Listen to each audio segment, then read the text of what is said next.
eu acho que eu sei ler o que as pessoas estão pensando. Assim, eu imagino que tem balãozinhos assim de pensamentos na cabeça das pessoas, o que elas estão pensando naquela situação. Eu tenho um termo que eu uso pra mim que é o estouro a bolha de pensamento delas. Ou seja, elas estão pensando isso, se eu falo o que elas estão pensando, acontece um ploc e elas vão rir do ploc. Os coaches estavam certos, os coaches, quando eles falavam, faça o que você ama. O problema é que as pessoas, na hora de entender o que elas amam, elas são movidas pelo mundo externo. Elas não conseguem tirar os barulhos do mundo externo, os tem que, os isso aqui tá trending, isso aqui tá dando dinheiro. Imagina colocar Messi pra ser goleiro. É isso, são as pessoas no quebra-cabeça errado, que não estão no seu lugar de potência. De repente, Messi vira terceira divisão do Campeonato Pernambucano, se ele estiver na posição errada. Não vale nada. Esse podcast é um oferecimento da BMW, líder em mobilidade premium. Esse é o podcast Lugar de Potência. Lições de carreira e liderança com o maior headhunter do Brasil. Afinal, tem 1,94 m. Vambora? Hoje eu tenho o prazer de receber um cara que passou a vida enxergando o futuro antes da maioria e tendo coragem de recomeçar do zero para ir atrás da sua visão. Ele foi um dos primeiros brasileiros a ganhar a vida com internet, montou empresa, captou investimento e viu tudo isso virar pó quando a bolha estourou. Só que em vez de procurar o caminho seguro, ele foi parar num palco de comédia e aprendeu a fazer rir do caminhoneiro do interior ao CEO na primeira fila, produzindo também shows no Netflix, programas no SBT, no Multishow.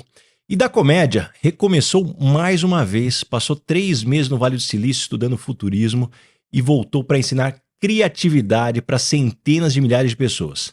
Mas quando essa fase também já estava consolidada, ele fez a virada mais radical. Dessa vez não de profissão, mas de direção. Ele parou de medir a vida de fora para dentro e mergulhou para dentro de si. E como quem nunca para de virar a página, hoje ele lidera uma empresa que ele descreve como uma comunidade de autoconhecimento que por acaso tem CNPJ e paga imposto. E leva o espetáculo Fé no Flow por todo o país. E a reinvenção mais recente, depois de empresário, comediante e professor, virou também compositor, transformando em canção as filosofias que ele passou a vida aprendendo. Murilo Gun, que honra ter você aqui no Lugar de Potência! Arrasou na apresentação, adorei. Aceito essa apresentação. Demais, demais, demais. Murilo, meu amigo, como eu sempre gosto do início, aonde a cegonha te entregou? Você vem de uma família de gênios da tecnologia, da criatividade... Painho e maninha, lá em Recife, são funcionários públicos.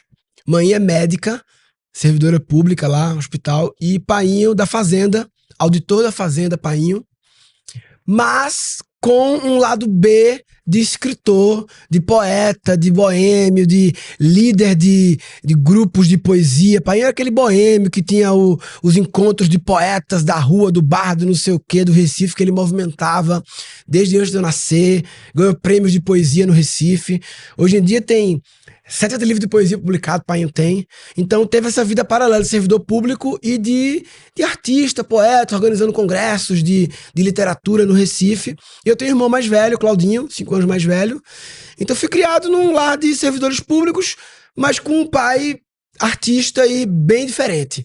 Um pai assim com um nível de permissividade altamente alto ao nível de exagerado. Me conta mais, que tipo de criação você teve que é diferente do que a maioria que a gente conhece por aí? Por exemplo, em 93, eu tinha 10 anos, o pai falou pra mim, filho, olha, na fazenda, lá no escritório dele lá, tem uns computadores agora lá, já tem uns computadores lá, não sei o quê. Acho que o computador é bom, vou comprar pra você um computador. Mas assim, ó, eu não sei mexer em computador, vou dar pra você se vira aí. Então isso, começo dos anos 90, nenhuma criança de 10 anos era dona de um computador. O máximo, quem tinha condições, né, era ter aquele computador que ficava na sala, cheio de plástico, né? Todo estabilizador para não pegar vírus, né? As camisinhas para não pegar vírus. E criança podia usar de vez em quando, né? Quando o pai deixava jogar um joguinho. Então, isso já foi o início. Meu pai me deu o computador e me deu uma permissão para pegar vírus, que era o grande medo da época, né? Para explorar. Né? E eu tinha um vizinho que era o oposto, que o pai era engenheiro e usava o computador profissionalmente e ele não podia mexer em nada. Era a maior preocupação. Não pode mexer aqui não, só quando estiver vendo, não sei o que, não sei o que. Então, ele me deu não só um computador que era inusitado, mas deu uma permissão para enlouquecer, para explorar. E eu comecei a meio que mexer em DOS, não sei o que. Daqui a pouco veio o Windows, veio a internet. Então meu pai tinha essa coisa de... meu pai falava assim, ó. Política do pai era assim. O pai falava... Filho, tem 3 regras só. Você não cometa nenhum crime, não se machuque, e se alguém reclamar do que você tá fazendo, diga que eu não tô sabendo. Adorei. Então ele era assim, sabe? Desde coisas simples até tipo, vou no shopping, compro um brinquedo, eu compro um carrinho, tô louco pra brincar. Pai, eu posso brincar no chão do shopping? Aí ele sentava, pegava o jornal e fazia assim. Era um sinal do tipo... Abri o jornal, não tô vendo, pode fazer o que você quiser. É crime, não vai machucar. Eu abria os 3 carrinhos, brincava no chão do show, daqui a pouco chegava o segurança falando, não pode brincar aqui. Aí ele, não pode, desculpa, não sei o que. Lilo, não pode brincar aqui, por favor. Aí acabou. É assim. E aí, cara, você foi um dos primeiros caras a fazer da internet uma vida no Brasil, num tempo que ninguém entendia ainda o que era aquilo. Como era ser esse menino, cara? Foi visão, intuição? Você modelou alguém? Olha, como eu tive esse início meio nerd, meio hacker, né, de explorar computador e disquetes e não sei o quê, então eu vi essa internet chegando de um lugar assim de tipo, tinha um CD-ROM que eu comprava, em que nesse CD-ROM vinha um navegador dentro com o site do Museu do Louvre já baixado, porque no Brasil não tinha internet ainda. Então eu usava internet e antes dessa internet via... Então, como eu peguei esse movimento começando, foi muito natural para mim, assim que eu me conectei em 95 na internet, um dos primeiros lá de Pernambuco, foi muito natural querer explorar tudo que dava ali e criar um site que era o que dava para criar na época, né? O que é que eu posso criar aqui? Eu posso criar um site, né? Então, em HTML, fazer um site com as coisas que eu gosto, né? Piadas, aí já tinha piadas, aí tem uma coisa interessante o meu site eu catava piadas de pontinho, piada de português, na época piada de loira, né? Tinha essas categorias de piada, e meu site tinha um arquivo de piadas, arquivo de músicas, olha que interessante. Músicas em formato MIDI. Lembra que era só a instrumental, né? Que não tinha MP3 ainda. Então, eu juntava as coisas como um almanaque, uma revista. Então, foi natural eu começar a criar isso. E à medida que isso... Aí teve o grande diferencial, né? O que fez o meu site virar um dos maiores do Brasil foi que eu fui o pioneiro de botar foto de Playboy. Eu comecei escaneando do meu irmão, mais velho, a Playboy. E a Playboy não tinha site. Então, em certo momento, eu, aos 13 anos, dominava a Playboy na internet brasileira. Com responsabilidade também, com ética, de botar um aviso assim, no site tinha, você é maior de 18 anos, sim ou não? Eu tinha 13, mas eu botava o aviso. E aí depois chegou a Playboy, aí começou a concorrência pra mim, quando a Playboy começou a ter site. Então, de repente, meu site começou a bombar, né? De fato, a Playboy atraía, e eu tinha lá músicas, piadas, coisas literárias do meu pai. E aí começou, daqui a pouco vem gente oferecendo banner, dinheiro. Aí, realmente, aos 13, 14, eu comecei a ter receita daquele negócio. Aí começou, então, não foi uma coisa assim, a internet vai ser o futuro da humanidade, então eu vou entrar. Nada disso, foi só assim, qual é o próximo passo de exploração? E acho que até hoje, eu algumas vezes tenho visões hoje em dia, mas depois volto muito pro presente agora. O que tem agora para me divertir? E aí naquela época, à medida que as coisas estavam evoluindo, você captou investimento alto, montou uma empresa que valia muito e aí estoura a bolha e vira pó. Isso foi na mesma época que você tinha largado a escola. Como é que foi você se ver sem as duas coisas no mesmo tempo? Boa pergunta. Eu tive, irmão, uma depressão de carreira aos 17 anos, assim. Aos 17 anos, por quê? Como tu fala, a decisão de sair da escola foi uma grande decisão, que meu pai... lógico. Pai, eu tô pensando em sair da escola porque meu site tá bombando, eu quero montar uma empresa pra fazer sites pros outros, usando a minha fama aqui. Aí eu quero sair da escola. Meu pai pensa assim, 3 segundos. É mesmo, né, Lilo? Escola é besteira, né? Internet é bom, né? Tá bom, sai da escola, ótimo. É assim, meu pai é assim. Viagem. E se eu falasse um ano depois, pai, vou voltar pra escola, internet não presta não. É mesmo, né, Lilo? Internet presta, escola é bom, né? Tá bom, volta pra escola. Sabe, ele concorda com tudo. Dá 3 segundos, ele argumenta. Então, big decision, saí da escola, montei lá uma empresa, a gente criou o Peça Comida, que era o iFood via Pager, via fax, tinha outros projetos também, e captamos $1 milhão com 17 anos de idade, tava lá me achando o máximo lá, o Peça Comida começando a vir, estourou a bolha, tudo acabou. Era o ano do vestibular, era o ano, teoricamente, do vestibular, que eu larguei a escola no primeiro do médio, e aí e foi o ano também do 7-Eleven, das Torres Gêmeas. Então a cena é um menino de 17 anos que largou a escola, tá fora do sistema escolar, não tem mais empresa, não saí com nenhum dinheiro, porque o investimento era para a empresa, não era para mim, né? Não saí com nenhum capital, na verdade saí com a dívida de um carro, que eu comprei um carro zero com 16 anos de idade, parcelado com o Prolabore que eu tava achando que ia ter, e agora eu tinha até uma dívida de um carro de parcelas para pagar, assistindo Globo News, vendo o mundo desabar nas Torres Gêmeas e pensando, me ferrei. E aí é uma coisa interessante do Tudo é Perfeito, né? Que eu acho que eu passei 2 meses assim numa badzinha assim, de ficar na cama, dormir sem hora pra acordar, com preguiça de tudo, né? Sintomas de uma possível depressão assim, e vendo Globo News e preocupado com o mundo e tal. O que é que eu fiz nos 2 meses?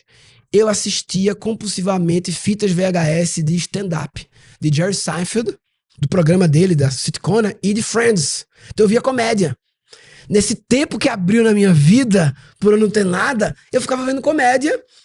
Isso demoraria muitos anos pra comédia entrar na minha vida. Eu tô falando isso 2001, né? Torres Gêmeas. A comédia entrou em 2006, 5 anos depois que eu iria pro palco.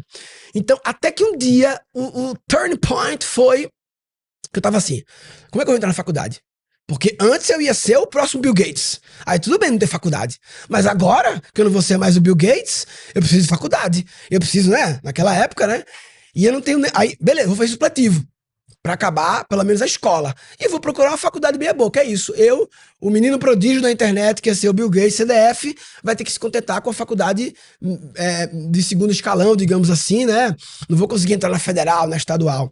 Aí, um pai de amigo meu falou, uma conversa assim de bar, falou que a Universidade Estadual de Pernambuco, a UPE, que era um dos melhores cursos de administração, que era o que eu achava mais propício para mim, o vestibular não tinha as matérias específicas, não tinha, quer dizer, só tinha específica, não tinha biologia, química.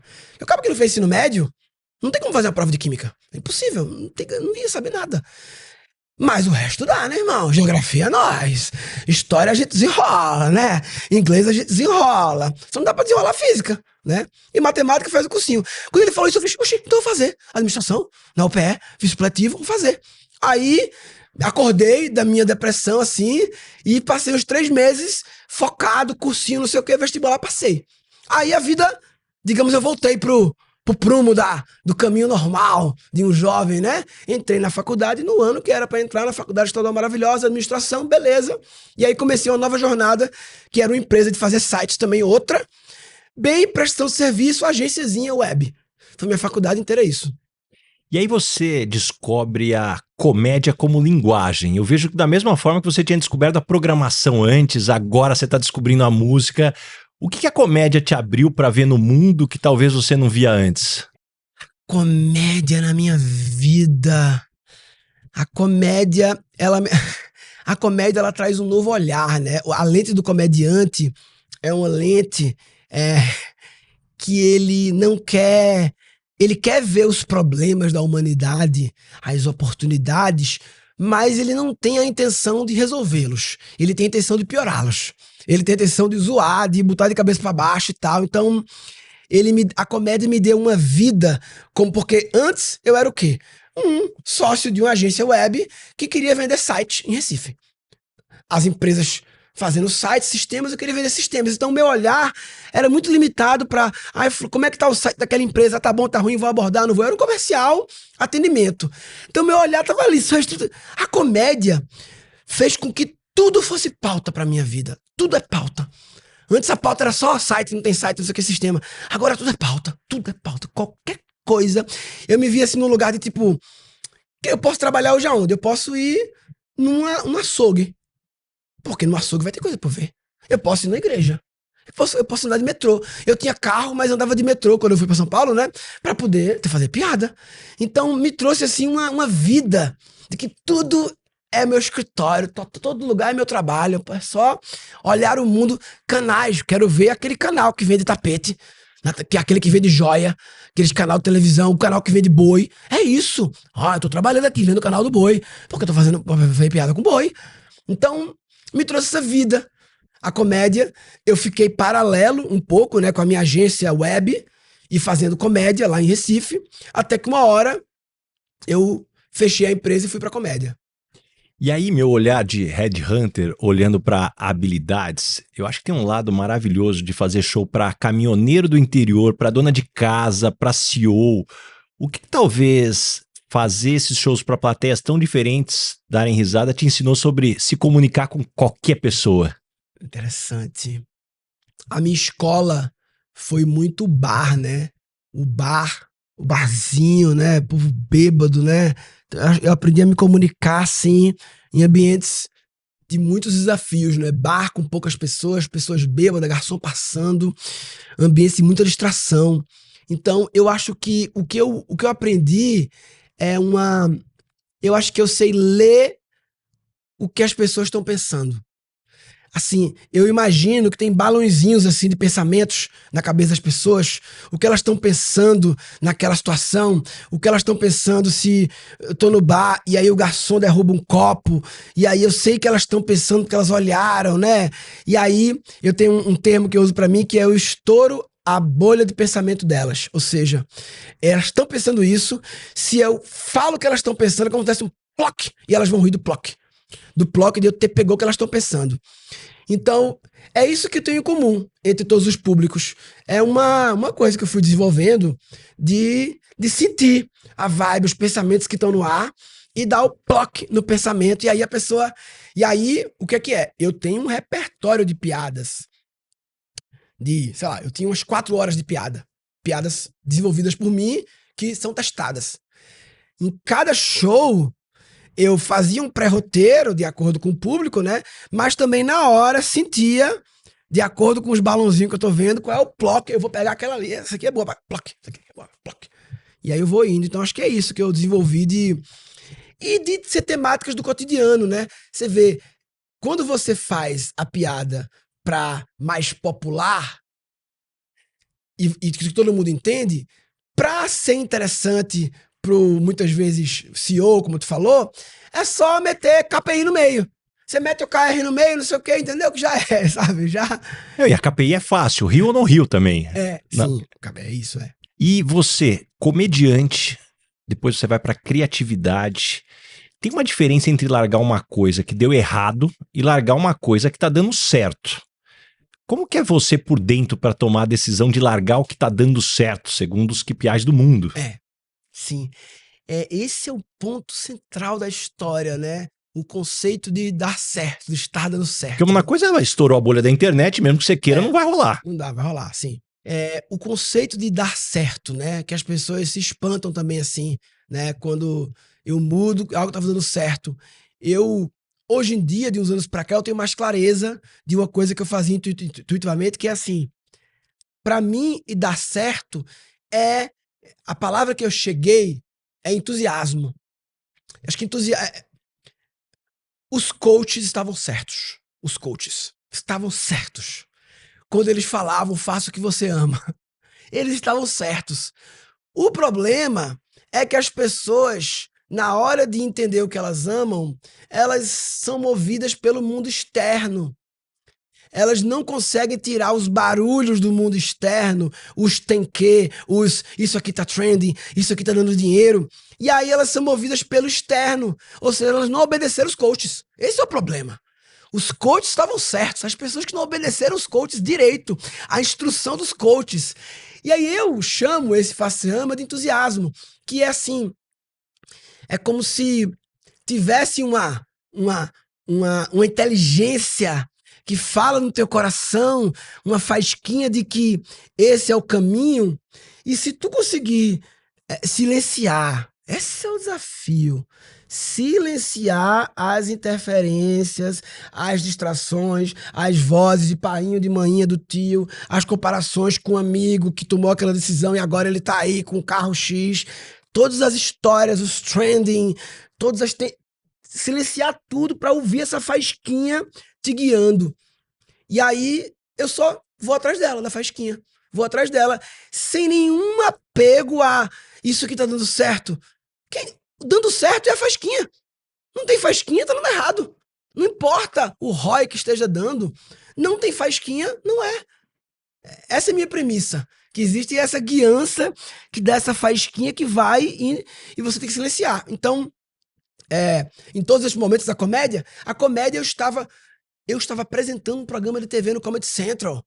Era o apresentador, era o auge que todo mundo queria. Mas, de repente, surge uma faísquinha em mim dessa coisa de educação, de como usar a comédia como linguagem para dar aulas desse assunto criatividade que eu descobri que era uma coisa que todo mundo tinha.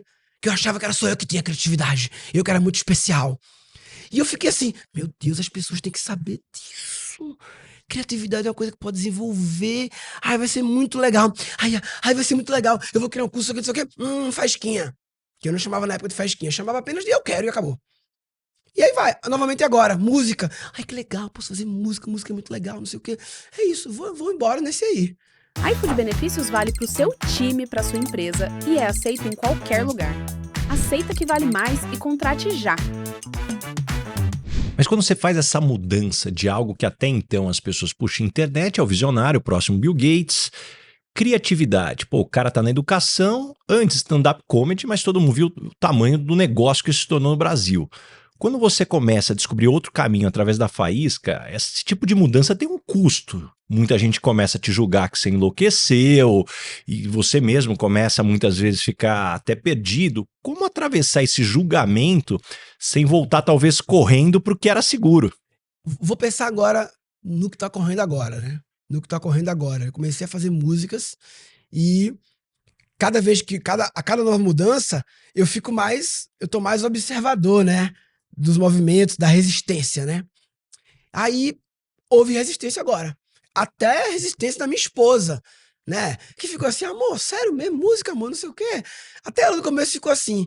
Aí me deixava pensativo, claro. Não é que eu sou imune às resistências. Só que aí, corta a cena, eu estou 3 da manhã no meu quarto, produzindo lá as músicas e dançando sozinho, assim. Aí eu paro, olho e falo, o que tá acontecendo, irmão? Eu tô 3 da manhã dançando sozinho. Fazia anos que eu não dormia 3 da manhã. Eu estou aqui dançando sozinho por um negócio que não tem business model, não tem nada. Aí eu falo, é isso. Aí a faísquinha ganha força e rompe a resistência. Olha o que tá acontecendo. Tem até uma música que o refrão é... Porque as pessoas estão me perguntando ainda, né? E cada vez menos, porque quando vai materializando, aí a resistência começa a diminuir, a resistência. Aí é visionário. Aí é visionário, é. Ai, meu Deus, mais uma vez e tal. Mas ainda tem resistência e ainda tá materializando, nem eu sei. Aí a pergunta é, Murilo, isso vai dar em quê? Tu vai fazer o quê? O que é que tu queres? Tu queres criar isso aqui? Onde é que isso vai dar? Aí eu tenho um refrão da música que chama... O refrão é, as melhores coisas da vida se justificam no agora, não é pelo que vem depois, é porque já é bom na hora. Se eu tô aqui 3 da manhã dançando sozinho com a minha música, como pode ser melhor do que isso? Eu tô tendo ROI real time ROI. Ó, o ROI aqui agora, o ROI aqui, ó. Eu aqui. E com as minhas filhas no carro. Irmão, o que eu tenho vivido com as minhas filhas, de ficar no carro com elas, ouvindo as minhas músicas e explicando pra elas por que eu fiz essa música, o que significa... Eu simplesmente trouxe as minhas 2 filhas de 7 e 11 anos para compreender todo o meu universo de ideias. Tudo que eu falo em palestra, em imersão lá, ponto cego. Ai, minha filha, eu tô sabendo de tudo. Falei tudo com elas. Por quê? Porque bota música. É maravilhoso. Refrãozinho, chiclete. Fiquei repetindo o refrão e perguntando o que é. Então, já teve ROI. Podia parar ali. Podia parar agora. Parou agora. Valeu a pena? Claro que valeu a pena. É lógico que valeu a pena. Como não valeu? Dancei demais de madrugada e as minhas filhas agora estão com essas músicas. Podia ser só uma brincadeira de família. Então é maravilhoso quando pode parar agora e já valeu a pena. Então o ROI é instantâneo. Mas uma coisa que eu acho muito interessante, você que vem aprendendo e testando tantos formatos, pô, eu vejo aquela música que você criou chamada Primeiro Eu, Uhum. que pô, você demorou pra talvez ter coragem de falar em amor próprio em público, porque não sei se era brega, o que pegava sim. aqui. O que talvez você foi entender sobre cuidar de si mesmo antes de cuidar do outro e por que talvez a música deu um espaço que você não estava encontrando nos outros lugares? Acho que perguntas boas esse homem. Maravilhoso. Concordo 100%, porque eh, o assunto amor próprio é o típico assunto que ele tem no ar uma resistência de, é papinho brega, não sei o quê, né? Ele tem uma resistência assim, e eu tive que me acostumar como comunicador a driblar os assuntos, né? Por exemplo, eu não falo em palestra a palavra crença. Eu não falo a palavra crença. Eu falo outra, eu falo premissa, falo as coisas que tu acha. Só porque a palavra crença tá suja. Crença limitante, não sei o quê. Assim como o amor próprio tá sujo. Mas aí, o Ganzito, ele tem uma... Ele, é como se ele trouxe uma liberdade meio Raul, meio Mamonas, meio Blitz, sabe? Uma liberdade meio louca, meio séria, né? E essa música Primeiro Eu, por exemplo, eu já começo matando a objeção, né? Porque o começo da música é que a frase mais famosa do Ocidente, né? Era amar ao próximo como a si mesmo. Talvez seja o tweet mais famoso do Ocidente, né? Só que essa frase que falaram, Jesus repetiu, eu tenho certeza que Jesus não falou amar ao próximo como a si mesmo, porque Jesus não falava português. Então ele falou outra coisa. E traduziram. E nessa tradução, houve uma construção que mudou o rumo da humanidade. Porque quando você escreve amar ao próximo como a si mesmo, a palavra próximo, ela vem antes de si. E se tu amar ao próximo sem se amar primeiro, tu vai acabar ferindo até o próximo. Então, a frase era para ser assim: ame a si mesmo, para depois amar ao próximo como a si mesmo. Quando tu reduz para ame ao próximo como a si mesmo, fica só o ame ao próximo. Aí pula o si mesmo, que ficou depois. Aí desanda tudo. Que é essa coisa do querer dar pro outro, salvar o outro. Inclusive a gente que é pai, né? De tudo pelo meu filho. Não, tudo por mim, para poder existir o mim, para eu poder dar algo pelo meu filho. Se não tem mim para dar para ele. Ué, como assim? Então, me ajudou a música como uma coisa meio brincadeira e, especificamente nesse assunto, eu tive o cuidado de começar logo com essa matança de objeção na largada. E eu acho muito legal o que você traz sobre, primeiro, deixa eu avaliar como eu amo a mim mesmo antes de eu querer dar para o outro algo igual. Isso dá para a gente trazer várias vertentes, que também um outro conselho muito difundido, trate os outros como você gostaria de ser tratado. Quem disse que o outro quer ser tratado como você? Uma outra falha gigantesca na gestão que a gente sempre fala, eu vou ser o gestor que eu gostaria de ter tido. Quem disse que a outra pessoa é igual a você? Ela precisa de coisas diferentes. Então, ao mesmo tempo, entra o lado da individualidade, de você reconhecer no próximo, não ser parâmetro para o resto da humanidade, mas ao mesmo tempo, um olhar para você e falar, peraí, você tá olhando direito? E quando tu fala, né, você é o gestor que eu gostaria de ter tido, tem grande chance de por trás, no invisível dessa construção, tem uma dor. Tem uma grande chance. A dor de aquele gestor foi escroto comigo, então não sei o quê. E aí, tu estás querendo ser um bom gestor, e isso é a gente fala muito no ponto cego, né? Que é esse sutil, é o from. É de onde vem o que tu faz. Tu quer ser um bom gestor. Só que esse teu querer vem de um lugar interno machucado pelo outro, que tu não ainda processou aquilo bem, e mesmo tu estando com essa boa intenção de ser bom pro outro, ela tem um from de dor. E esse from, se não for olhado, tratado, cuidado, curado, ele vai se manifestar mesmo nessa boa intenção. Né? De boa intenção o inferno tá cheio de... Tem essa frase também, né? Por quê? Porque sim, eu tenho intenção de ser um bom gestor, mas lá no íntimo isso vem de uma dor, e essa dor tá indo para lá, né? Então, aí entra esse autoconhecimento de você entender os seus froms, De onde vem, de que lugar vem o que tu faz? Tem uma música também chamada Tua Missão Não É Uma Ação, É Uma Vibração. Que é uma música sobre... vou pegar aqui, vou colar aqui. Isso aqui é eu trouxe pro Basaglia aqui um protótipo que ele vai guardar, né? Já vai direto pro cofre daqui. Cofre, por favor, irmão. Do livro de letras do Ganzito. Aqui tem 72 letras. E tem uma aqui que é Tua Missão Não É Uma Ação, É Uma Vibração. Que é esse assunto que tá no teu campo também, né? Do propósito, né? Propósito das coisas, né? E aí a música é assim, ó. Lá do outro lado, no mundo espiritual, no mundo lá, ninguém tá vendo teu crachá. Ninguém sabe se tu abrir uma ONG ou é uma empresa de transporte ou um restaurante. O que vale mesmo é de que lugar tu faz o que tu faz. De que vibração. Aí a música é: tu pode alimentar 1000 bocas e ainda servir escassez. Fazer o bem por competição, querendo provar a tua vez. Tu pode erguer uma empresa para se vingar do ex-Edgar. Chamar isso de propósito e ninguém te questionar. Ou seja, tu pode estar criando uma organização em que o from é vingança. Porque, na verdade, eu quero aquele meu ex ali, Edgar, quero que ele mostrou que não sei o que, mostrar pra ele que eu posso não sei o que. Ah, não, mas tudo bem, mas não tá gerando empregos e tá? Tá. Mas a vingança is on the air. A vingança está no ar. A vingança está no ar. E isso é real. Isso não é só uma coisa mística louca, né? O gesto é só a roupa. A energia revela quem é. O invisível não vê currículo, mas percebe a vibe que vier. Aí o refrão é em inglês. É o único refrão que eu fiz em inglês, que é: The hips were right. It's all about the vibration. Your mission is not your action. Your mission is the vibration. Ou seja, quem disse que o que se espera-se de nós é sobre o Impact Report de 1 milhão de pessoas? E se a tua missão for impactar 3 pessoas? Essa é a tua missão. Aí tá impactando 3 milhões. Perdeu, tu errou. Quem disse que a missão é 3 milhões? Que é a obsessão da quantidade. É uma invenção nossa de que mais é melhor. Tem outra música sobre isso também. Invenção nossa que mais é melhor. Quem disse que mais é melhor? Quem disse que melhor que isso é só 2 disso? Depende do que é isso. É o nome da música. Quem disse?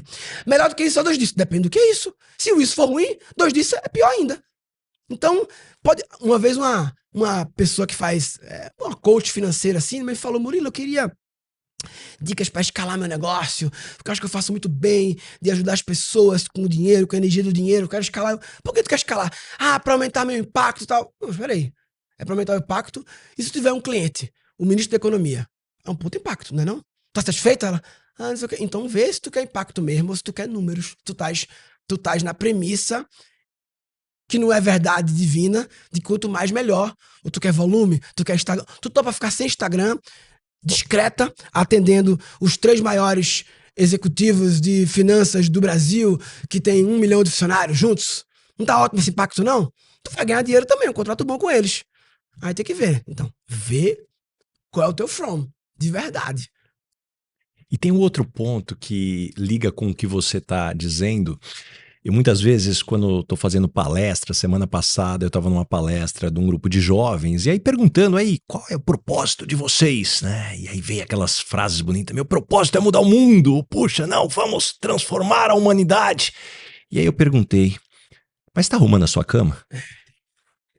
Não, Bas, arrumar a cama não, eu quero mudar o mundo, arrumar a cama não é comigo. Eu falei: cara, começa do que tá perto, porque eu vejo muitas pessoas também, até uma intenção eventualmente genuína de um impacto tão maior, mas é um babaca aqui com os amigos. Porra, meu, peraí, vamos começar, vamos arrumar a cama aqui dentro desse elemento? É exatamente isso, assim. Então, o assunto missão, propósito, enfim, a realidade, a gente não sabe de nada da realidade, a gente não sabe really qual é o jogo da vida, entendeu? Então, é isso. Faz o primeiro ali no teu micromundo ali, né? Quando você olha para a forma como as empresas são geridas, as carreiras são construídas, o que você acha que lá na frente, daqui a alguns anos, a gente vai olhar para trás e vai falar assim: cara, que maluquice era essa que a gente mirava, o plano que a gente construía dessa forma, além do que a gente está trazendo aqui, que eu acho que tem bastante matéria-prima aqui que você está ajudando a temperar? Eu acho que autenticidade, né? Como o mundo dos negócios é um jogo de máscaras, né? Como assim? E se o propósito for ser eu? O propósito da vida é só tu ser autêntico. A flor nasceu pra brotar aquela flor amarela. Então é só isso, é só tu brotar o amarelo, é só tu não querer ser o amarelo que tá brotando verde. É só isso. E toda a dinâmica instalada desse mundo é uma dinâmica de muitos jogos, né? A quantidade de mentiras, né, que estão... Tem uma chargezinha que eu vejo do ETzinho conversando. Quando é que os humanos vão poder ter telepatia? Quando parar de mentir, né? Porque se tiver telepatia com mentira, vai revelar as mentiras tudo. Então, assim, se tivesse uma câmera te observando, cada microjoguinho que tu faz, né? Então, quantas microvezes tu precisa num dia fazer um jogo de não ser tudo e ter que, porque a roupa, mas vamos pensar não sei o quê, vamos pensar então que fazer isso, não sei o quê, não sei o quê. Quantos jogos estão rodando ao mesmo tempo pra gerir as várias versões de tu que não é tu, sabe? Eu sinto que um dia isso vai ver assim, meu Deus, que loucura, como a gente complicava, né? Acho que uma coisa é isso. Outra coisa, uma coisa que eu acho que o mundo dos negócios um dia vai... Qual é o tamanho máximo das coisas? Qual é o tamanho máximo de uma cidade? Por quê? Isso não tem máximo, não é? Tudo tem um limite, tudo tem a justa medida. Porque é isso. Será que o tamanho máximo de uma cidade é 500 mil habitantes? É o tamanho ideal. Aí cria outra. E o tamanho de uma empresa é 100, 200, e depois tem que fazer outra. Será que as coisas não têm um tamanho ideal? Tudo tem seu tamanho. Se a pessoa é alta demais, o carro é alto demais, tudo tem a justa medida. Eu acho que um dia a gente vai chegar em compreender a justa medida das coisas. Qual é o tamanho ótimo das coisas, que tudo flui. Murilo, tem um lado que você fala que eu gosto muito, que é sobre a decisão do negócio também deveria considerar o sentir como dado. Isso sempre me coloca para pensar que talvez isso também tenha, por outro lado, um risco de uma brecha enorme para manipulação. Alguém dizer também, pô, eu sinto que esse projeto não é bom, mas por que não quer fazer? Sei lá, tá com preguiça, desculpa. Como que você acha que a gente pode colocar o sentir no mundo dos negócios sem cair, talvez, nessa brecha, nesse risco? Esse risco é real mesmo. E eu entendo que o sentir é mais um dado na mesa. Ele não é o dado que vale mais. Ele não tem mais valor. Ele só tem que ser colocado na mesa. Então, quando tu bota ali um dashboard com analytics e mostra as tendências e tal, de vez em quando a gente não segue. A gente pode olhar um gráfico, né, dizendo isso aqui, e pode dizer que não vamos seguir. Assim como tu pode trazer um sentir na mesa e a gente não seguir. Então, não é sobre, eu sinto, então se eu sinto, vem da minha alma, então essa é a verdade. Não, até porque o teu sentir pode estar com interferências, né? Com interferências de sinal aí. Então, o que eu faço na minha pequena empresa é tragam o que estão sentindo, mas sem apego que o teu dado tem mais valor que qualquer outro. É só um dado na mesa que a gente vai considerar. O teu scanner tá pegando, bota ele na mesa. Não deixa o teu scanner pegar e ficar, não, isso nada a ver, isso aqui não tem sentido nenhum, não tem como provar isso aí, então não coloca, não. Coloca na mesa, mas coloca desapegado. É assim que eu faço. E hoje, Murilo, eu sei que você toca a tua empresa de uma forma que você diz que no fundo é uma comunidade de autoconhecimento, só que por acaso com CNPJ e paga imposto. Como é que você chegou nesse jeito de tocar um negócio? Eu cheguei sendo assim desde a largada. Eu imagino, deve ser muito desafiador ter que trocar para esse jeito no meio do caminho. Desde a largada, começou como... Porque a minha empresa, o from dela, né, a gênesis dela, é, no meio da pandemia, um grupo de pessoas que estavam num sabático, que estavam sem trabalho, se conheceram e passamos 6, 9 meses junto, fazendo práticas de autoconhecimento das mais diversas e imagináveis possível junto. E a gente continua ali e assim, se pudesse, seria nosso lifestyle, seria a vida, seria essa, a gente ficar só investigando a si mesmo, né? Mas precisamos encontrar um jeito de gerar energia financeira e manter esse sistema, porque eu estava vindo só de recursos guardados, né? E aí começamos, beleza, qual é a manifestação, o empreendimento que permite a gente movimentar recursos e manter isso que já existe, que é a gente como um grupo que está sempre se auto-investigando. E aí começou. A primeira coisa foi um retiro de casais. Retiro de casais, lógico, porque a gente vai ter que estudar coisas sobre relacionamento, ótimo. A gente pega os nossos estudos e vende para as pessoas os nossos estudos numa experiência imersiva para casais. E aí fizemos o primeiro retiro de casais. Aí depois vamos fazer para líderes. Mesma coisa, a gente investiga as coisas, pega as investigações e oferece para as pessoas. Aí agora, uma peça de teatro, mesma coisa. Eu faço investigações, boto em forma artística, agora as músicas, mesma coisa. Então é sempre os nossos estudos virando produtos, né? Serviços e aí gerando nota fiscal.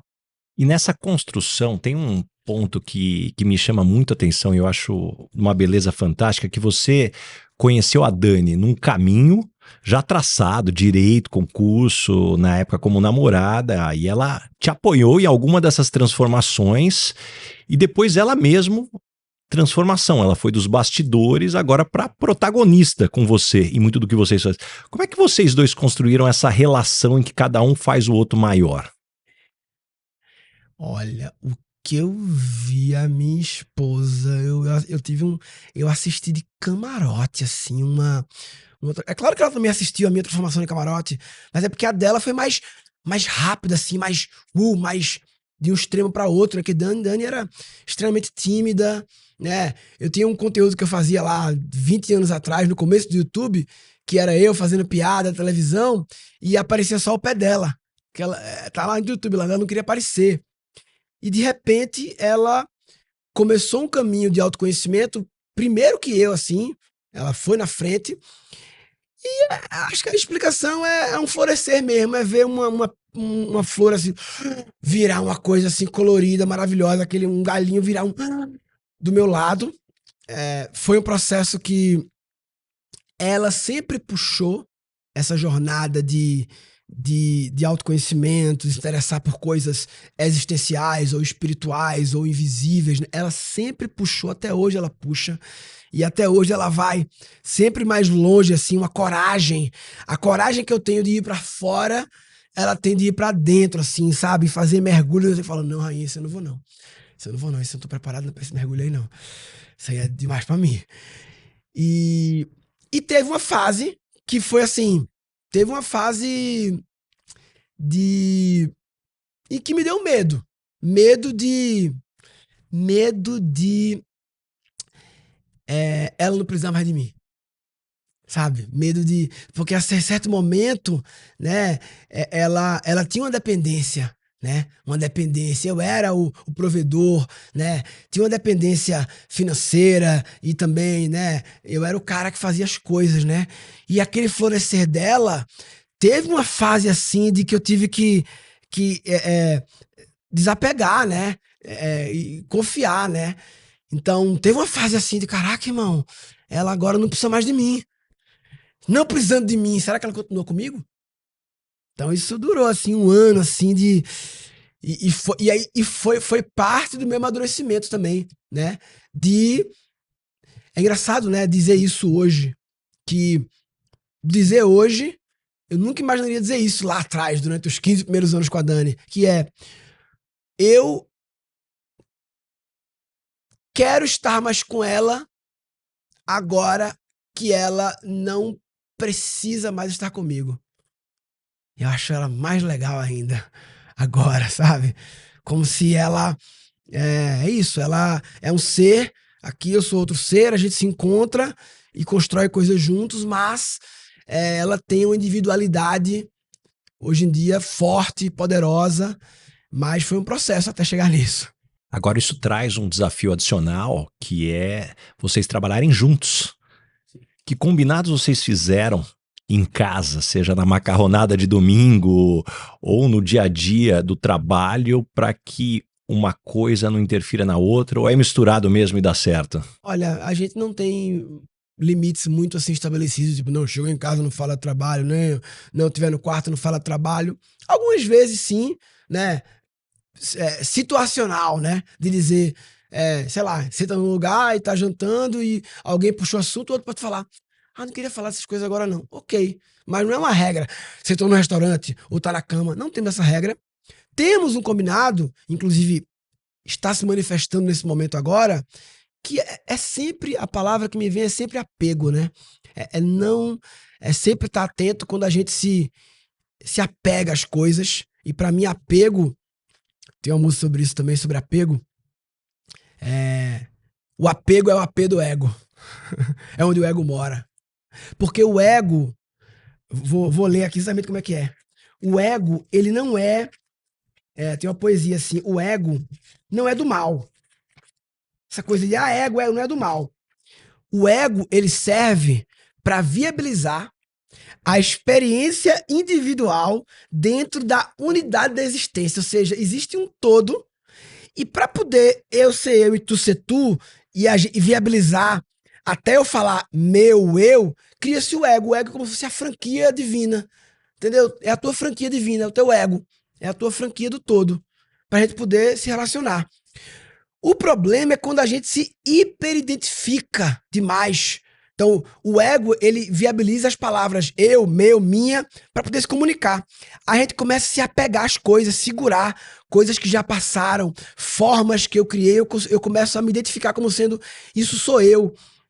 E aí, o Ponto Cego que tu participasse, o Retiro, o Ponto Cego, a gente fez ele 12 vezes. E nas últimas 2, eu comecei assim, a sentir que, tipo, que a minha mente, eu me via perdendo presença, pensando no Fé no Flow, na minha peça, e mais recentemente nas músicas no Ganzito. E de vez em quando eu me sentia em alguns momentos de não queria estar ali. Aí eu, eita, o que aconteceu? Como assim eu não quero estar aqui? Como assim? Eu que inventei isso aqui, eu que criei do jeito que era pra ser, como é que não tem? Ou seja, tem alguma fasquinha acontecendo ali. E a Dani, cada vez mais é onde ela quer estar. É lá. Então aí vem um papo com ela dizer, rainha, eu sinto que a minha energia agora é uma energia mais expansiva. Eu não quero mais atividades tão íntimas para poucas pessoas. Eu tô numa energia mais de show. Né? A energia que o Fé no Flow trouxe para mim e que agora o Ganzito tá trazendo uma energia mais de mais pessoas, que é a energia predominante da minha alma, mas que eu estive numa fase introspectiva, foi quando brotou o Ponto Cego, né? E eu falei para ela, rainha, eu quero tua energia. E eu sinto que essa aqui é o teu mundo, não é o meu mundo. Eu tava aqui de visitante nesse mundo, meu mundo é outro. Ela falou, ok, não tem apego, não vou... Então, você não quer fazer mais do Ponto Cego? Eu falei, desse jeito que tá, não. Agora, vou te dizer o que me entusiasma. Me entusiasma, em vez de fazer um Ponto Cego para 30 pessoas, que tem essa característica de intimidade, me entusiasma fazer um Ponto Cego para 300 pessoas, para 3.000 pessoas, para 30.000 pessoas. Aí eu gosto. Essas temáticas numa estética diferente, que não é sobre a intimidade, mas a gente pode trazer outros elementos de espetáculo, de música, de luz, uma coisa, um Circo de Soleil. Como isso aqui pode virar um Circo de Soleil? Aí eu gosto. E a gente pode ter os momentos com as meditações que ela guia, as falas profundas, sim. Não é pra ficar piscando luz toda hora, não. Mas eu quero estar lá, minha banda aí, 9 pessoas na banda, tá resumindo. Imagina, você faz uma imersão, um treinamento de um dia, de X dias, e no final de cada dia vem uma banda, big band, de 9 pessoas, resumindo tudo com refrões memoráveis. Isso eu quero. Aí ela falou, eu também gosto disso aí. Eu falei, então vamos fazer isso. E eu gosto também dos momentos de poucas pessoas, mas a gente já tem a nave. A nave me atende nisso. A nave, as pessoas fizeram a PC, vão pra nave. A gente faz 3, 4 retiros por ano de alta intimidade. E alta mesmo. Porque são as mesmas pessoas. O Ponto Cego toda vez tem um novo encontro, né? Então você sempre chega em tal lugar. Na nave vamos mais. Então, isso está acontecendo agora, uma coisa desse mês, que é uma grande mudança também, tem a ver com o Ganzito, mas que demandou eu e a Dani chegarmos num entendimento de que isso não é a tua onda, amor? Vai. Ok, agora que tu foi, podemos criar algo? Podemos isso? Então tá ótimo, fechou. E aí, estamos agora, vamos fazer 2 últimas turmas do OPC, junho e agosto, e acabamos esse formato. Não vamos fazer mais. E vamos agora começar a pensar, estou ainda na fase 001, de como seria as mesmas premissas do ponto cego, as mesmas tecnologias, práticas também adaptadas para um contexto mais espetáculo, mais Circo du Soleil e com pessoas ilimitadas, que eu acho que vai ser um grande serviço também a pessoas como tu que fizeram, de poder mandar o time. Porque o ponto cego, na condição que é financeira, não dá para ficar mandando um monte de gente. Mas nesse outro formato dá. E esse é um ponto interessante para a gente falar, porque as empresas cada vez mais, eu noto que estão se abrindo mais para o tema da espiritualidade. Coisas que eu estou há 20 anos como headhunter eram impensáveis há uns anos atrás. O que mudou, na tua opinião, no mundo corporativo para esse assunto deixar de ser tabu? Não é nem no mundo corporativo que mudou na humanidade, né? Então teve um momento de... a saúde física surgiu nos anos 80, né? Esse negócio de academia surgiu há pouco tempo, né? Academia, corrida, alimentação, coisa dos anos 80 pra cá, que essa coisa chegou. Aí vem saúde mental, de mais perto pra cá. Aí agora saúde social, né? Essa coisa das relações, da comunidade. Tá chegando a próxima, a saúde espiritual, a saúde existencial. Se não quiser falar espiritual, porque o corporativo não vai falar espiritual. Então fala saúde existencial, então vai. Tá bom, saúde, né? Então é só mais uma próxima que tá chegando, uma nova camada. A gente vai fazendo, começa no corpo físico, mais matéria. Aí depois vai se utilizando. Aí depois as relações vai sempre se utilizando mais. As pessoas começam a se questionar, os grandes questionamentos, o quem eu sou, por que eu faço o que eu faço, o que realmente importa, qual é a realidade, o que é a natureza da realidade. A partir dos questionamentos surgem interesses por o que podemos chamar de espiritualidade, ou a existência, ou o invisível. É colocar o invisível na pauta. É isso. Eu acho demais o que você está fazendo e está falando, porque uma coisa que eu acredito é que muito do que a gente está criando de academia vem no que o mundo se transforma e a gente perde. O que eu quero dizer com isso? No século passado, no início, não tinha academia. E por que não academia de exercícios? E por que não tinha? Porque todo o trabalho era braçal. Você não tinha necessidade de ir para um lugar fazer exercício. Você passava o dia inteiro numa atividade que fazia exercício. Hoje, para mim, está muito claro que uma das maiores armadilhas que a gente tem é estar terceirizando o nosso pensamento para a inteligência artificial. E se continuar dessa forma, talvez a gente precise de academia do pensar no futuro, porque a gente vai atrofiar o nosso lado do pensamento. E da mesma forma como a gente se desconectou das coisas, do universo, dessa existência e do sentir, eu acho que a gente tem uma oportunidade, sim, você está no caminho certo, de criar uma academia para você entender o sentido do que você está vivendo. Academia do Invisível. Ontem eu fui numa academia das relações, um evento em que um amigo meu organizou um sarau, num espaço para 50 pessoas, que tinha como combinado todo mundo deixar os celulares na entrada. E para mim aquilo era uma academia social, uma academia do conviver, né? Ficar 4 horas ali. Uma academia da presença. Uma academia da presença, da troca, do olhar, da fala, né? Então, é nesse sentido que tu falasse, né? Quando deixa de ser algo que faz parte da nossa rotina, tem que se criar uma coisa extraordinária pra gente poder fazer aquilo, né? E Murilo, tem gente que pode estar escutando a gente aqui e dizer que falar de leveza, seguir o entusiasmo, quando você já tem dinheiro, casa e segurança, é mais fácil. O que a gente pode responder para quem acha que esse é um discurso, talvez, de um luxo de quem já chegou lá? Sim. Eu comprei minha primeira casa esse ano.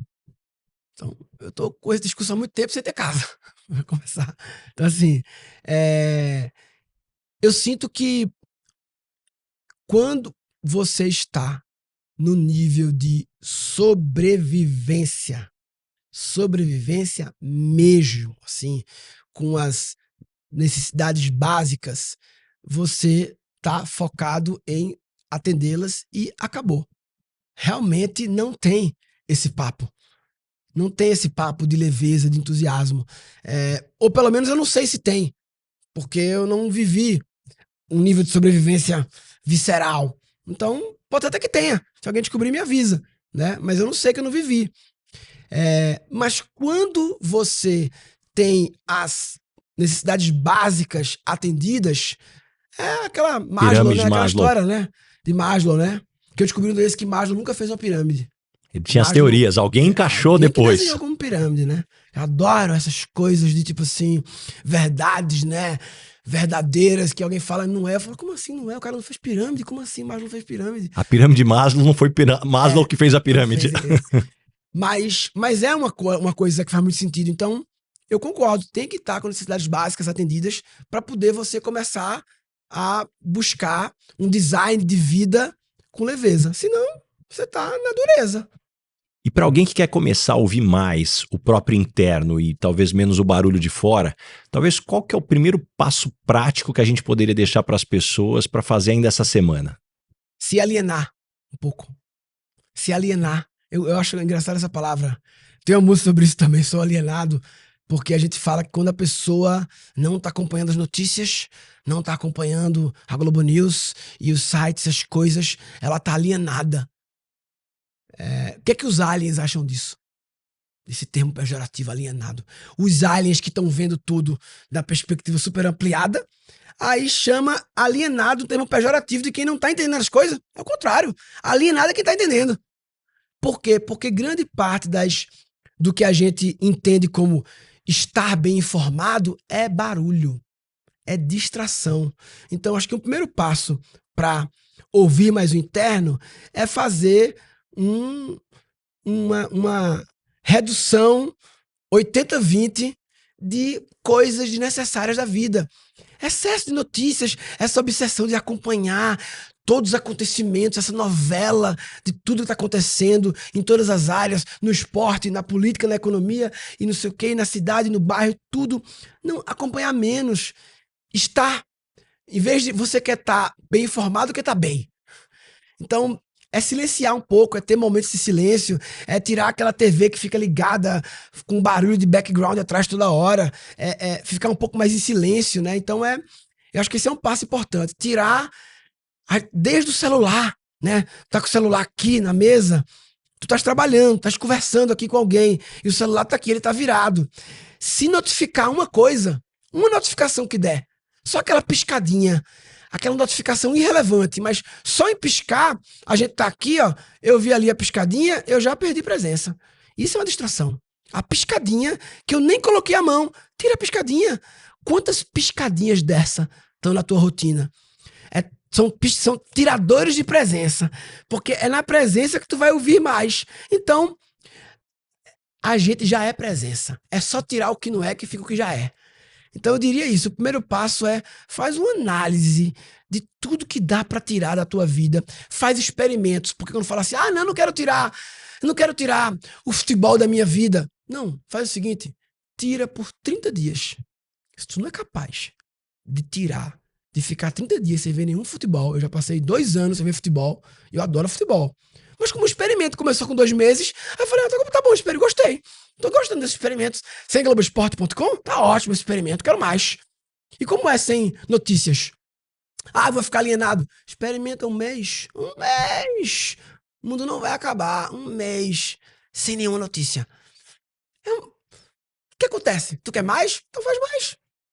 Então eu diria isso. Tentar reduzir distrações, fofocas, pessoas que tu se encontra para focar, né? É isso, distrair, tirar o que não é para ficar o que já é a presença. Eu adoro a forma como você desconstrói algumas expressões que a gente normalizou, né? Como alienado. E tem outra também no mundo corporativo que é muito dita. Pô, fulano tá abraçando árvore. Abraçando árvore. Cara, desde quando abraçar árvore é ruim? Deus fez um monte de árvore pra gente abraçar, a turma tá abraçando poste, tá achando, abraçar o poste é bom, O que é bom? É maravilhosa a árvore.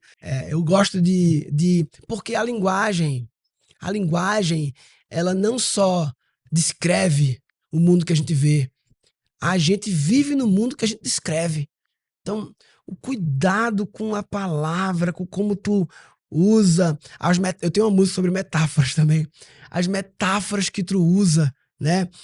O mundo dos negócios tem uma obsessão de usar metáforas industriais e mecânicas, né, para falar, né?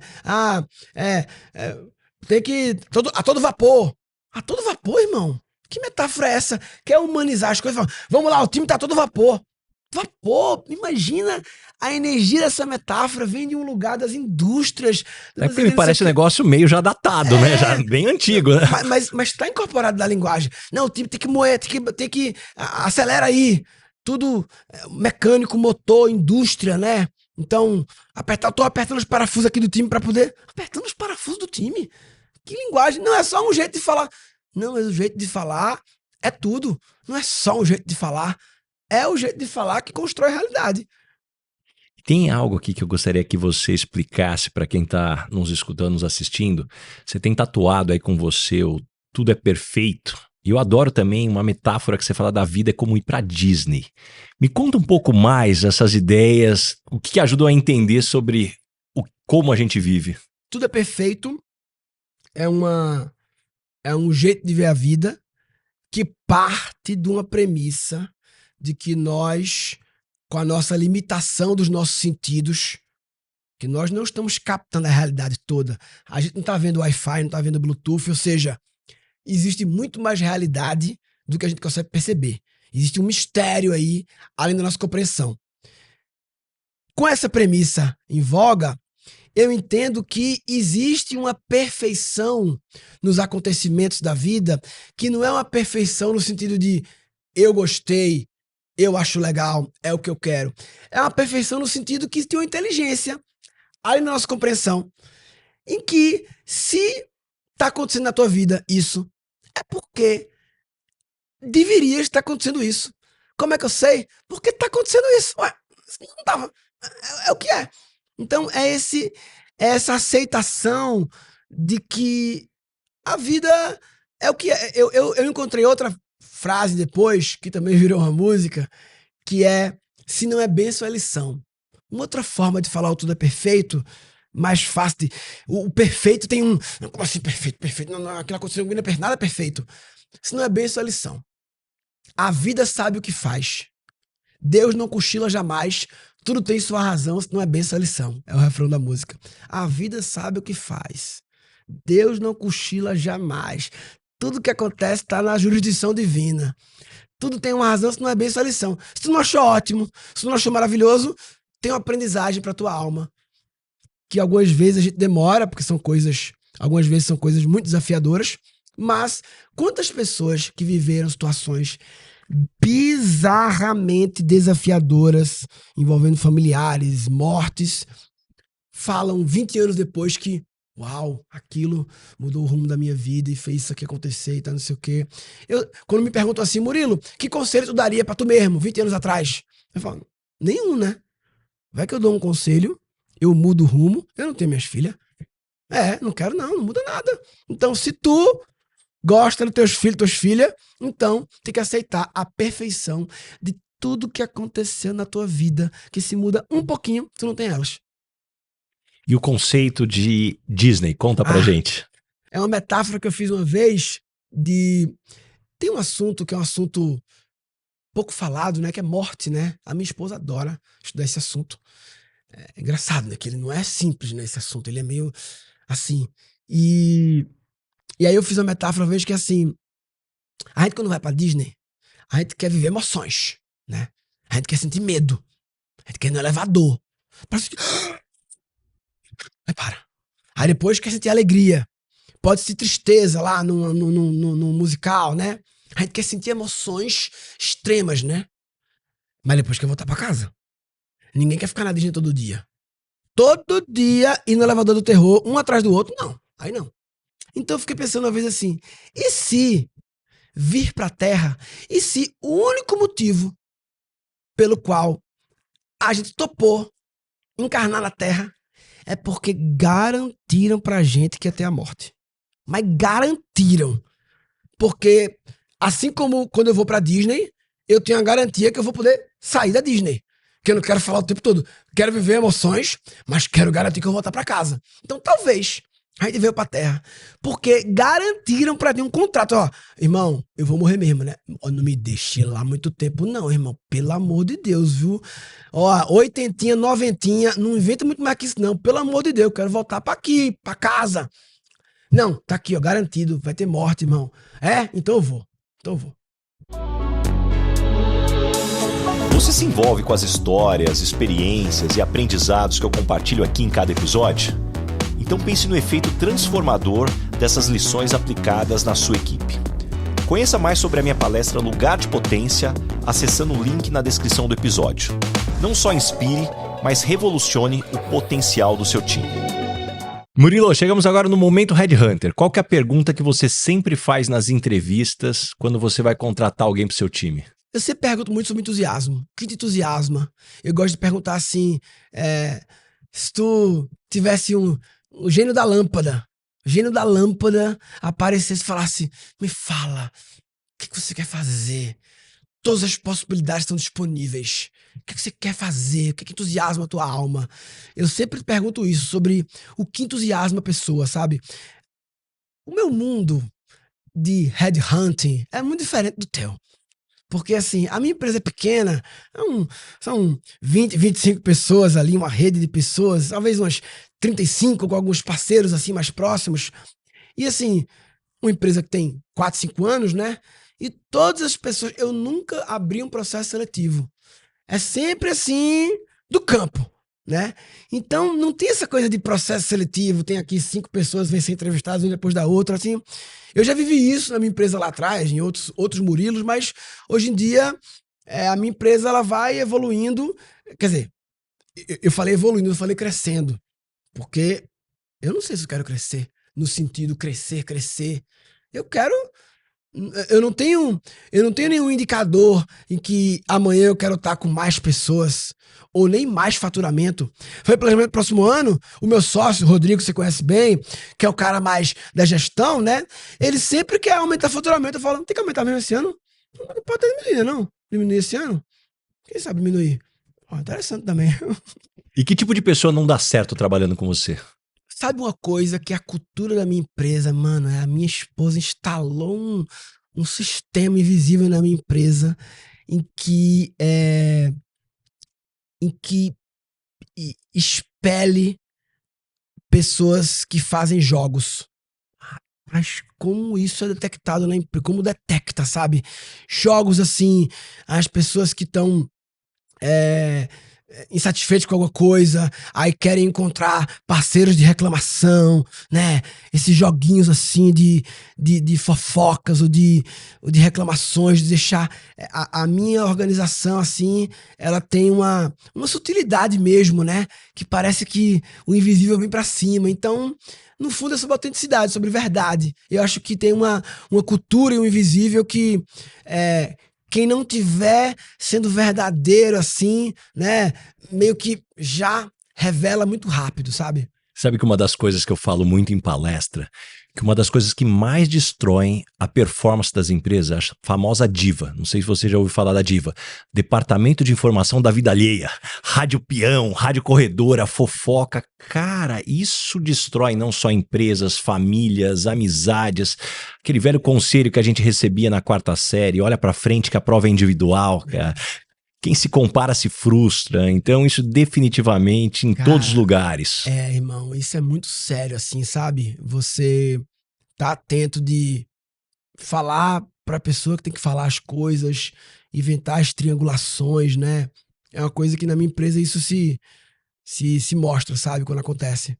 E quando as pessoas não gostam de você no ambiente de trabalho, normalmente qual é o motivo? Porque eu mudo muito. Tem uma fama, assim, que eu fico querendo também baixar um bola, a fama, que muda tudo. Engraçado, troca de empresa. A minha empresa antes da pandemia era outro planeta e a fama agora é a mesma. A fama do muda tudo. Que eu também, de vez em quando... Não, pessoal, tem que mudar tudo. Mudar tudo não. Mudar umas coisas aqui. Não vai mudar tudo também. Eu fico tentando bater, mas é uma fama, assim, eu diria que talvez as pessoas que trabalham comigo tenham um pouco de medo, né? De de eu fazer mudanças e elas não estarem preparadas para as mudanças, sabe? Mas eu estou também aprendendo, né? Também vejo isso como me auto-observo, né? E vejo que, sim, tem algo em mim também para eu ser mais sutil, né? Comunicar melhor, que muitas vezes eu tô no meu mundo pensando e não tô comunicando os updates parciais. Então acho que o que eu aprendi é ir falando updates parciais dos movimentos para as pessoas, para não depois ter um susto, sabe? E o que você gostaria de perguntar pro Bas aqui? Primeira coisa de verdade é o que tu conseguiu levar do ponto cego para esse teu mundão aqui. Cara, De verdade, assim, na prática mesmo assim. de verdade, pra mim é muito claro que a gente vive uma vida no automático. Então, antes de falar do que eu aprendi, aquela imersão contigo lá foi muito de resgatar algumas coisas que eu sempre acreditei, mas a rotina do dia a dia te tira, você tá no automático, você tá com uma agenda lotada, você tem orgulho daquela agenda e você para de ir para pensar, falar, qual que é a minha presença em cada um desses lugares? E talvez isso me trouxe ainda mais convicção que muitas vezes no mundo corporativo sempre se isolou. Não, então uma coisa é performance, resultado, a outra coisa é o cuidado humano. Puta, para mim cada vez mais essas coisas estão juntas. Quanto mais você tem um olhar com cuidado, quanto mais você tem a certeza que você está colocando as pessoas nos lugares certos, com as funções certas, com o entusiasmo certo, cara, fica tranquilo que automaticamente o resultado vai vir. E eu acho que por muito tempo, né, já se falava sobre os desafios de saúde mental. Isso é antes de pandemia. Já se falava que a depressão ia ser a doença do novo século. E se a gente passa 1/3 no mínimo da nossa vida no trabalho, vamos combinar que colocar as pessoas erradas nos lugares errados é a fórmula para dar merda. Então, para mim, tem um lado de falar assim, peraí, você está se propondo a resolver que problema da sociedade? A partir daí, como é que você vai desenhar a arquitetura da sua empresa? Qual vai ser o modelo que você vai orquestrar o que as pessoas fazem? Como você vai encaixar cada pessoa num lugar que elas queiram fazer? E a partir daí, como você monitora aonde as coisas estão indo bem e aonde você começa a identificar que as pessoas não estão no seu lugar de potência, e aí você vai ajudar cada uma delas. Porque a única certeza que eu tenho que o único lugar que colocar mais pressão, somente pressão, sem mais nada, só pressão dá mais resultado, é com a agiotagem. Isso costuma dar certo. Põe pressão que o cara paga. Tirando isso, cara, pressão por pressão, não. Pode ter certeza que tem mais coisas nessa história. Então talvez é um olhar aqui, cara, continuo sendo, cara, ambicioso, que quero entregar resultado, mas cada vez mais calibrado nos métodos do que eu acredito para que a gente possa fazer essa construção. Massa. O lugar de potência. Tu sabe aquela música do Danny Black, né? Quebra-cabeça? Eu sempre penso no lugar de potência, o quebra-cabeça e também uma analogia que eu falo de vez em quando, que é colocar Messi no gol, né? Imagina colocar Messi para ser goleiro. É isso, são as pessoas no quebra-cabeça errado, que não estão no seu lugar de potência. De repente, Messi vira 3ª divisão do Campeonato Pernambucano, se ele estiver na posição errada. Vale é aquela nada. frase que ficou conhecida no mundo corporativo, que se você julgar um peixe pela capacidade de subir numa árvore, ele vai passar a vida se achando um idiota e incapaz. Então, só que existe um outro elemento que a gente nunca falou sobre ajudar as pessoas a identificarem os seus talentos.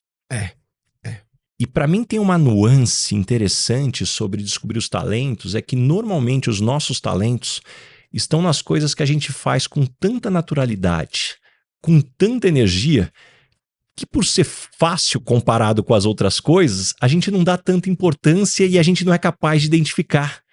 Então, tanto que eu sempre falo nas palestras que são os 4 pilares para você ter o bom crescimento profissional.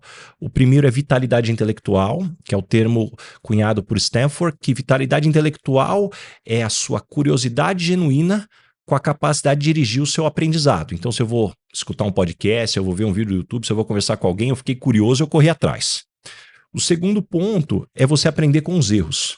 Como que eu posso estar sempre olhando o que eu estou fazendo para buscar errar em coisas novas? O terceiro é identificar os seus talentos, porque é ali aonde você vai se diferenciar. E o quarto, como você pode ter uma boa gestão das suas emoções, porque eu acredito que hoje ainda existe um erro muito comum. Não, a pessoa que tem inteligência emocional é a pessoa que não sente. Sangue de barata. Isso não existe. Agora, criar aquele espaço de alguns segundos entre você sentir emoção e não fazer merda, de você pensar, é ali onde faz a diferença. Chegamos agora no momento, Dona Ângela, que eu gosto, ainda mais com você aqui com humor. Complete a frase. Eu sou esquisito por quê? Porque mudo demais.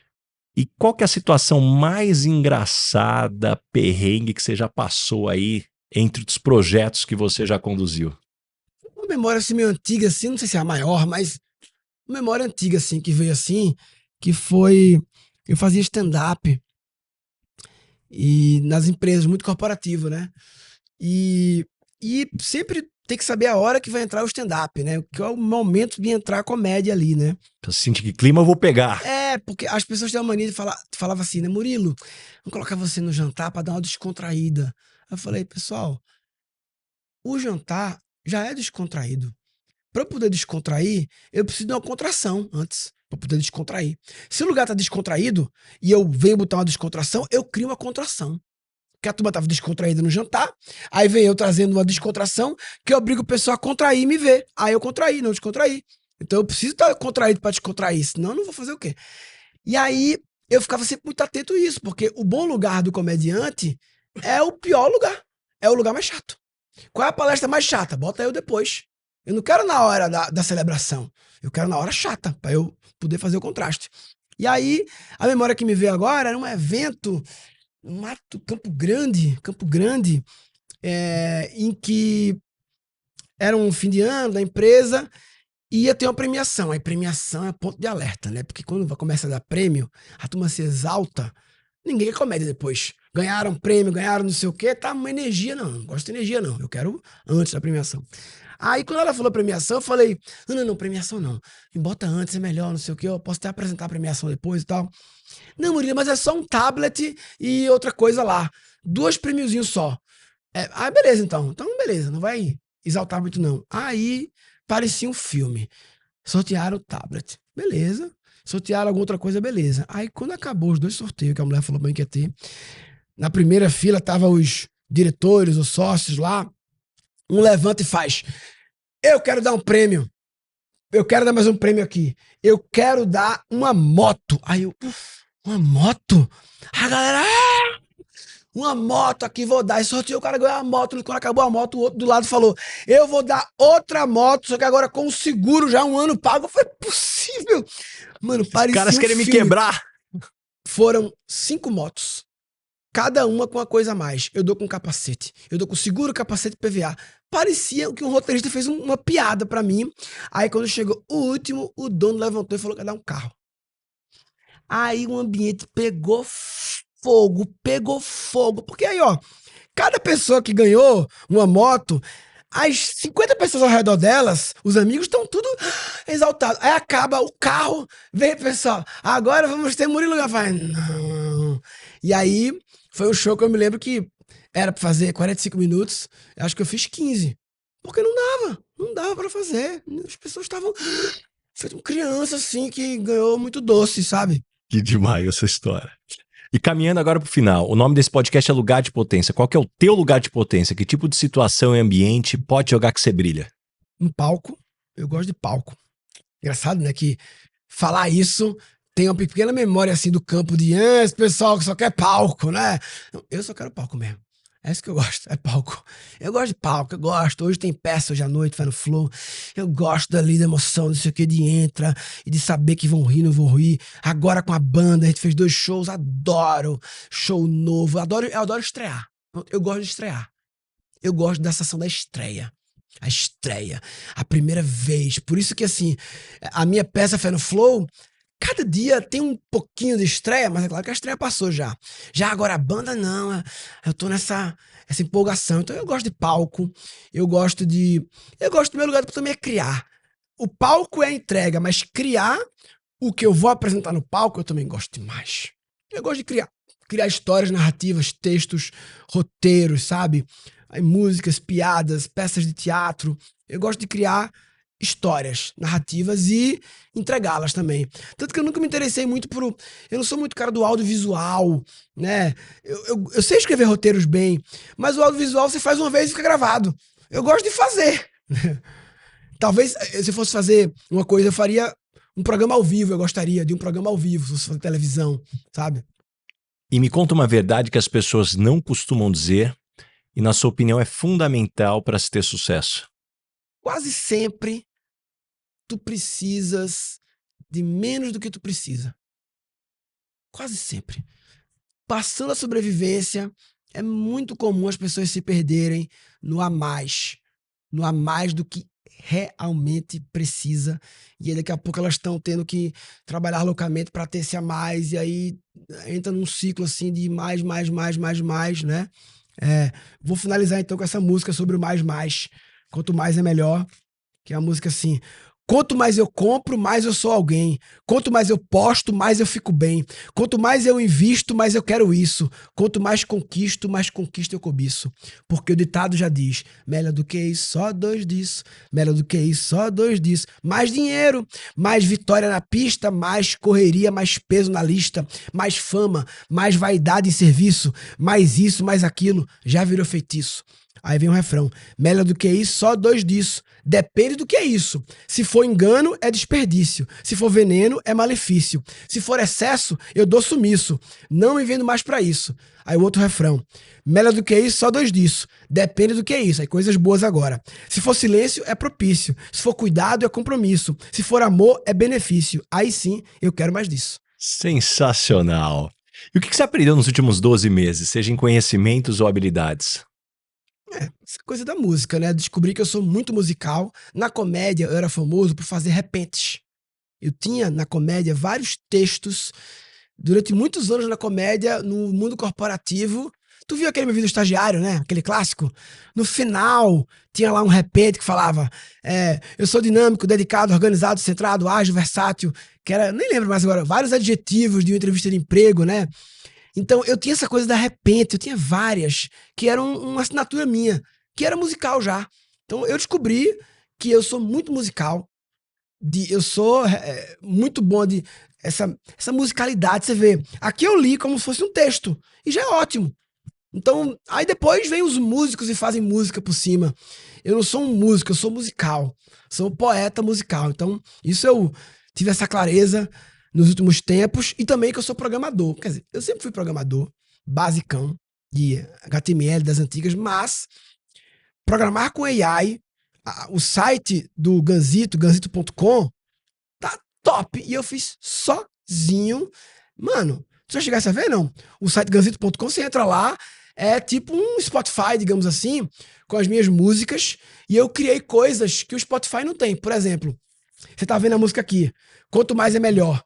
Ela tem no site em pagode, forró, rap. Aí você tá ouvindo a música em rap, você clica embaixo forró, vira forró. Isso não tem no Spotify, eu que inventei.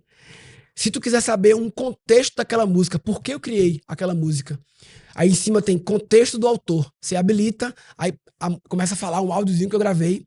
Não é bom saber o autor dizer: eu criei no dia porque não sei o que, não sei o que. Tem lá o contexto, tem o almanaque. No meio da letra, se eu citar lá numa letra Copérnico, tem de lado a foto de Copérnico, quem foi Copérnico. Então, é um almanaque. Tem solteiros. Você entra no meu site Ganzito, aí tem a parte de matches, em que você dá match com pessoas de acordo com músicas do Ganzito que vocês colocaram na top 10 list. E se você quiser, você vê esse match só entre os solteiros. Então tem um Tinder lá dentro, e que quanto mais Ganzito você ouvir, mais refina o match. Sensacional. Então eu programei isso aqui, fica ótimo, tá maravilhoso. E deixa algumas dicas de fontes de conhecimento. Como é que você se mantém informado hoje e se desenvolve? Eu faço muitos cursos presenciais, assim, gosto dessa coisa de ir fazer uma experiência presencial, imersiva, né, de 2, 3 dias e sair do mundo e ficar focado ali. Uma grande fonte de conhecimento para mim é retiro de silêncio. Fiz 4 ou 5 já. O último agora eu fiz em jejum, 4 dias sem comer, 2 sem água. Maravilhoso. Isso é a utilização máxima, porque você vai. Eu faço no Flor das Águas, ali em Cunha, espaço maravilhoso. Você fica num lugar que ninguém fala com ninguém, não tem notícias, não tem televisão, sem celular, sem comida, sem água. O que acontece? Tu vira mais espiritual, mais espírito. Não é não? Tu vai, tu vê assim teu corpo meio que, entendeu? Tu fica mais sutil. Tira tudo que não é, fica só tu ali. Aí, meu caderno, quando vê, eu tô escrevendo assim, ó. Eu não tô vendo isso. Tô adquirindo conhecimento do silêncio. Olha que isso é inovação demais. Sou um cara muito de ler. Minha fonte de aprendizagem é leitura e imersões. Autor que mais mexeu comigo nos últimos anos é Michael Singer. Michael Singer, 3 livros: Alma Indomável, A Entrega Incondicional e Vida Sem Amarras. Os 3 são maravilhosos. Maravilhosos de ler e reler. Tem mexido comigo. Ultimamente eu tenho lido biografias musicais. Muitas biografias musicais. A da Rita Lee, maravilhosa. Biografias do Raul, que me inspira muito. Eu gosto de ler histórias de pessoas assim. Entrei faz uns 2 anos em biografias e agora só as musicais. Tô lendo agora Elis Regina. Me indica 3 pessoas bacanas para eu convidar para esse podcast ter uma conversa como essa. A Rainha, Dani, Eugênio da Eduz. Tá na nave também, Eugênio. Fez o PC, tá na nave. Se tu quiser fazer uma coisa diferente, eu chamaria o Narada, que é o cara do Flor das Águas, onde eu faço o retiro. Ele é um professor de yoga, mas assim, ele é um mestre. O último encontro da nave, ele falou, um mestre, assim, bom demais ouvir ele, maravilhoso, Narada. Adorei. E uma pergunta que eu faço para todo mundo e eu tô curioso para tua resposta. O que é felicidade para você? Felicidade é que Felicidade é a paz interior. O KPI, cadê a paz interior, ele esteja bem presente. Estou em paz. Então, sem não só os picos de alegria, né, que surgem, mas uma paz. Felicidade é manter um basal de paz interior, assim, sabe? Meio constante, mesmo quando dá treta. Tem um basal de paz, assim, rodando em background, sabe? Que ajuda o Tudo é Perfeito, ajuda o Fé no Flow nisso. Adorei. Pra gente fechar aqui, como é que as pessoas te encontram? Que projetos que vem pela frente? Murilo Gun, tem um site Murilo Gun, tem meu Instagram, Murilo Gun, o que eu uso mais é Instagram. E tem minha peça de teatro Fé no Flow, que a gente tá bastante fazendo aqui na Baleia, na Faria Lima, no Teatro B32. O Ponto Cego, temos agora os 2 últimos, se você vê isso antes de junho ou agosto de 26, últimas edições.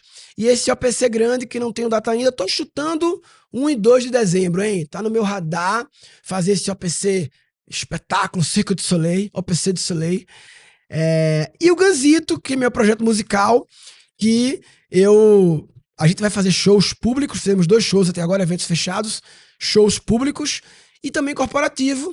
Acho que vai ser uma opção muito diferente de fim de ano, uma banda.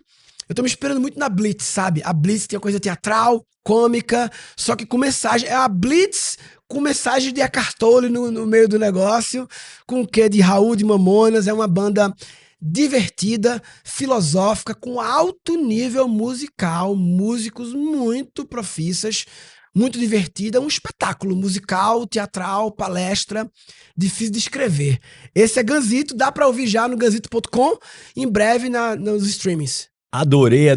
Murilo, muito obrigado mesmo por abrir tua agenda. Cara, faz tempo que eu queria te entrevistar. O melhor entrevistador que eu já vi, eu juro. Fez umas perguntas assim que... Quem fez essa pergunta?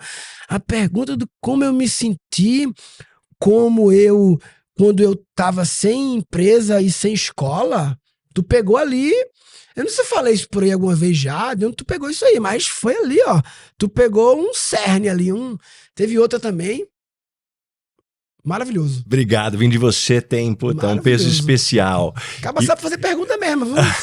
Tem futuro, trabalha com isso. Tem futuro, olha só, vou investir nisso daí. Tem presente, tem futuro e presente. Valeu, muito obrigado mesmo, meu amigo, valeu.